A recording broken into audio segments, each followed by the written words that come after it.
Assalamualaikum warahmatullahi wabarakatuh.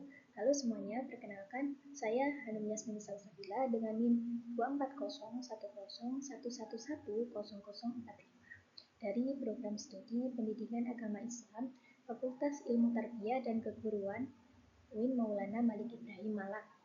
Jadi video ini dibuat untuk memenuhi tugas UTS pada mata kuliah Kewarganegaraan yang diampu oleh Bapak Muhammad Tulus MPDI.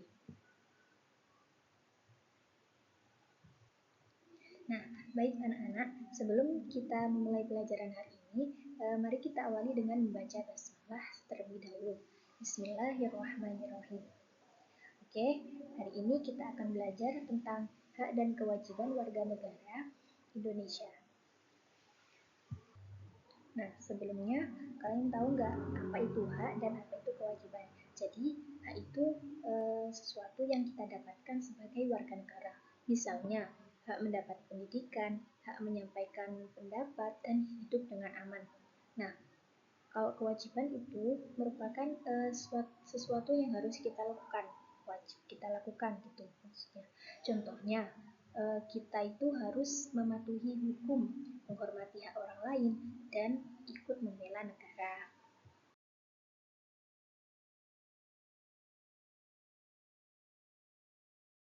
Nah, pada pembahasan hari ini kita akan membahas yang pertama hak asasi manusia dan yang kedua dinamika dan tantangan pelaksanaan hak dan kewajiban warga negara. Nah, apa sih hak asasi manusia itu? Hak asasi manusia merupakan hak-hak dasar yang dimiliki oleh setiap orang sejak lahir. Artinya, setiap orang itu berhak untuk hidup, merasa aman, bebas untuk berpendapat, dan hidup dengan layak. Hak ini tidak bisa dicabut begitu saja, namun harus dihormati oleh setiap orang. Nah, mengapa harus dihormati? Karena hak asasi manusia itu menjaga agar setiap orang itu bisa hidup dengan aman, damai, dan dihargai sebagai manusia. Jika hak asasi manusia tidak dihormati, bisa saja terjadi penindasan, diskriminasi, dan kekerasan terhadap orang lain. Terus yang selanjutnya, sejarah dan perkembangannya di Indonesia. Pada masa penjajahan, rakyat Indonesia tidak memiliki kebebasan dan sering diperlakukan tidak manusiawi. Mereka sering diperlakukan seperti budak, tidak bebas berbicara, dan tidak memiliki hak politik ataupun sosial. Setelah Indonesia merdeka tahun 1945, mulai muncul semangat untuk menghormati hak asasi manusia dan dituliskan dalam Undang-Undang Dasar 1945 yang berbunyi, kemerdekaan adalah hak segala bangsa. Artinya, setiap bangsa itu berhak untuk merdeka dan bebas dari penjajahan. Dan pada masa Orde Baru, kebebasan rakyat ini mulai sering dibatasi. Oleh karena itu, banyak lembaga dari masyarakat dan mahasiswa yang menuntut dan mulai memperjuangkan hak-hak tersebut. Pada tahun 1993, mulai berdiri Komnas HAM, tapi masih dibentuk lewat keputusan presiden. Jadi Komnas HAM itu belum mempunyai kekuatan hukum yang kuat. Dan setelah reformasi, banyak perubahan yang dilakukan. Komnas HAM juga diperkuat melalui Undang-Undang Nomor 39 Tahun 1999 tentang hak asasi manusia. Hal ini membuat Komnas HAM itu menjadi lembaga independen yang mempunyai dasar hukum yang jelas dan kuat. Hak asasi manusia juga memiliki beberapa jenis. Yang pertama, hak pribadi. Hak pribadi ini berkaitan dengan kebebasan pribadi setiap orang. Jadi setiap orang itu bebas menjadi dirinya sendiri, asal tidak merugikan orang lain. Contohnya, setiap orang bebas untuk mengutarakan pendapatnya. Setiap orang bebas untuk beragama, baik beragama Kristen maupun Islam, itu mereka berhak memilih. Yang kedua, yakni hak ekonomi. Hak ekonomi ini berkaitan dengan kegiatan ekonomi atau mencari penghasilan. Contohnya, hak memiliki dan mengelola harta, bekerja, dan berkontrak. Yang ketiga, yakni hak politik. Hak politik ini berkaitan dengan kebebasan seseorang untuk ikut serta dalam pemerintahan atau politik negara. Jadi setiap orang itu berhak menentukan arah negara. Contohnya, setiap orang berhak ikut serta dalam pemerintahan, memilih dan dipilih dalam pemilu. Dan yang keempat adalah hak sosial dan budaya. Hak sosial budaya ini berkaitan dengan kehidupan bermasyarakat dan kebudayaan. Contohnya dalam pendidikan, kesehatan, dan pengembangan budaya.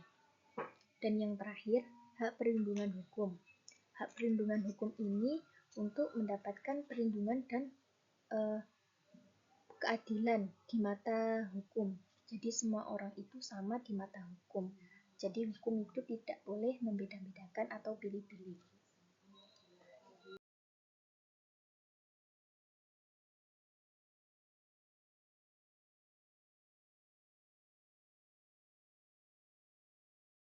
Adapun prinsip-prinsip hak asasi manusia antara lain yang pertama kesetaraan dan non-diskriminasi.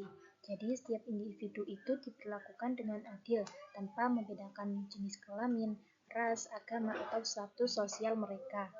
Yang kedua, hak untuk hidup dan kebebasan pribadi. Setiap orang itu bebas dari penahanan, perbudakan, atau pemaksaan. Artinya seseorang itu tidak boleh ditahan atau dipenjara tanpa alasan dan sesuai prosedur hukum yang berlaku. Yang ketiga, kebebasan berpendapat dan beragama. Setiap orang itu berhak untuk memilih, memeluk agama atau kepercayaan sesuai dengan pilihan pribadinya, tanpa takut akan penganiayaan atau diskriminasi. Yang keempat, perlindungan dari penyiksaan dan perlakuan tidak manusiawi. Jadi setiap orang itu berhak dilindungi dan dari penyiksaan dan perlakuan yang tidak baik. Prinsip ini menjamin bahwa tidak ada satupun individu yang boleh disiksa atau diperlakukan dengan cara yang tidak sopan. Biasanya perkara tersebut ditangani oleh sebuah lembaga, dan dalam hak asasi manusia ada sebuah lembaga penegaknya, antara lain yang pertama Komnas HAM, yakni Komisi Nasional Hak Asasi Manusia. Tugasnya yakni menyampaikan laporan tentang pelanggaran hak asasi manusia. Jadi biasanya Komnas HAM ini menangani kasus-kasus pelanggaran HAM. Contoh, kalau ada orang yang merasa haknya dilanggar, dia bisa melapor ke Komnas HAM.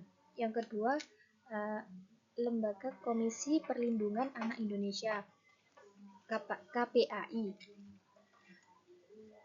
Tugasnya yakni melindungi dan memperjuangkan hak-hak anak dan menyelesaikan masalah kekerasan terhadap anak.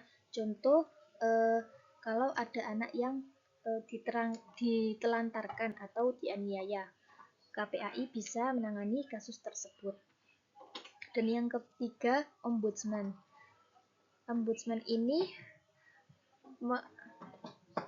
bertugas untuk mengawasi pelayanan publik agar tidak merugikan masyarakat dan menerima laporan jika ada pelayanan publik yang tidak adil.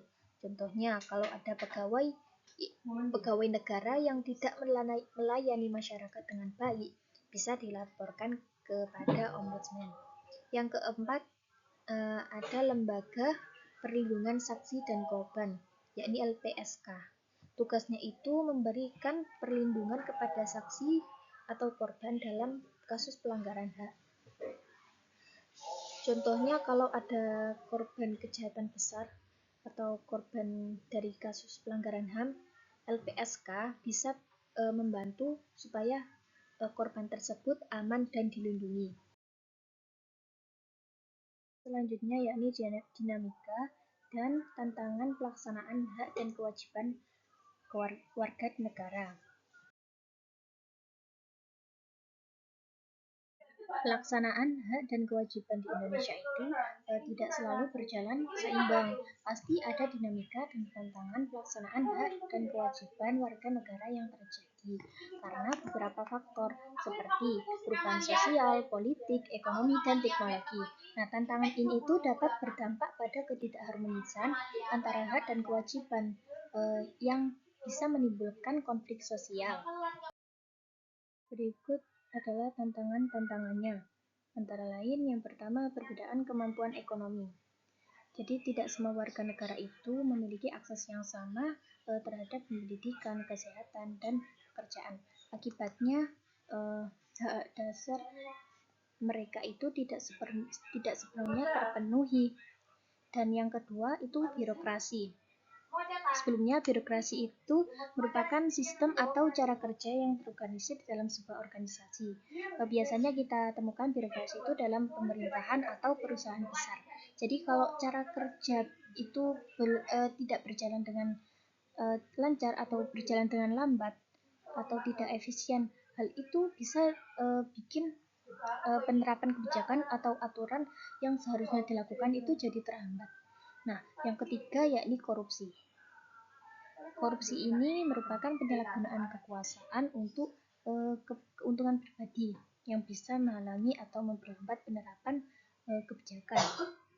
Contohnya, jika ada pejabat yang korupsi, misalnya dengan mengambil uang yang seharusnya digunakan untuk kepentingan umum, untuk program tertentu, maka program tersebut bisa saja gagal atau terlambat dilaksanakan.